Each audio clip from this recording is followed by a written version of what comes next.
Célia Makam, dans la continuité de ce qu'on disait il y a quelques instants, vous avez choisi Nacherifa, la grande voix du chant kabyle. Que représente pour vous cet artiste? Cet artiste représente pour moi une femme, déjà, c'est ce que j'ai en commun avec elle, mais aussi une voix qui a porté pendant des années son vécu, son ressenti.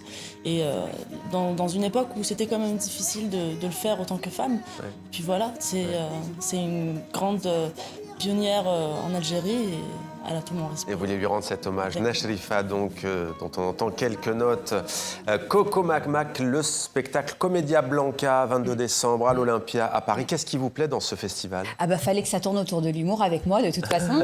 C'est un festival auquel j'ai participé au Maroc au mois de mai de cette année et qui revient en France le 22 décembre, donc du coup à l'Olympia, qui va réunir beaucoup d'humoristes que j'ai découverts d'ailleurs lors de ma prestation au Maroc, qui sont vraiment super et en Ouais, tête d'affiche, il y a des artistes très connus, Gad Elmaleh, ouais. Sarah Lélé, Myriam Benoît, Mimo Lazrak, Ethan Nalouz et bien d'autres encore. Voilà. Ouais. Mimo Lazrak, vous tiquez, il vous plaît? Ah, j'adore Mimo, il est très sympathique. Ouais, j'aime beaucoup. Il vous fait rire? Ah oui, il me fait rire. Voilà, et on imagine que vous le faites rire aussi.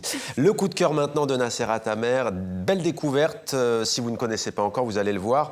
Le compte Instagram Razbaï de l'universitaire Marc Jarja, qui est maître de conférences en sciences de l'information et de la communication à l'Université de Nantes en France. Et ses recherches portent sur quoi? Eh bien sur la culture numérique, les mondes de l'écriture et les études queer et féministes. Regardez cet extrait.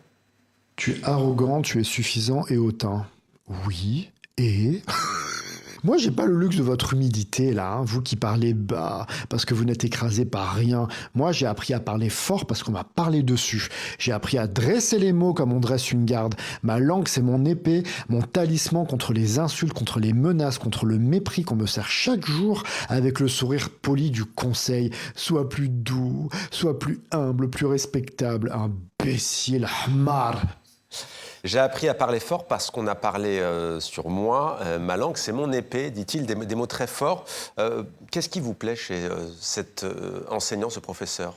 Moi, ce que j'aime, c'est la manière dont il mélange théorie et création. C'est-à-dire que ses recherches portent sur les réseaux sociaux, c'est son terrain d'étude, mais c'est aussi le lieu où il forme sa pensée, où en fait, je vais le citer, il dit que ce sont des lieux en fait qui lui permettent d'intervenir et de mettre en fait de critiquer tout un tas de dominations. Et c'est... Là, il y a un vrai travail sociologique, hein, voilà, en l'occurrence. Oui, il cite beaucoup les cultural studies, mais il peut aussi se référer à la théologie chrétienne ou à la pensée arabe.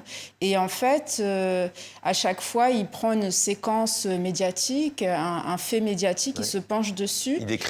Il décrypte et en même temps, il joue en fait l'influenceur, le créateur de contenu. Donc c'est à la fois un propos sûr, mais il crée lui-même un dispositif en fait de résistance avec que je trouve très intéressant. Avec humour aussi, une petite pointe d'humour quand même, hein, un petit côté...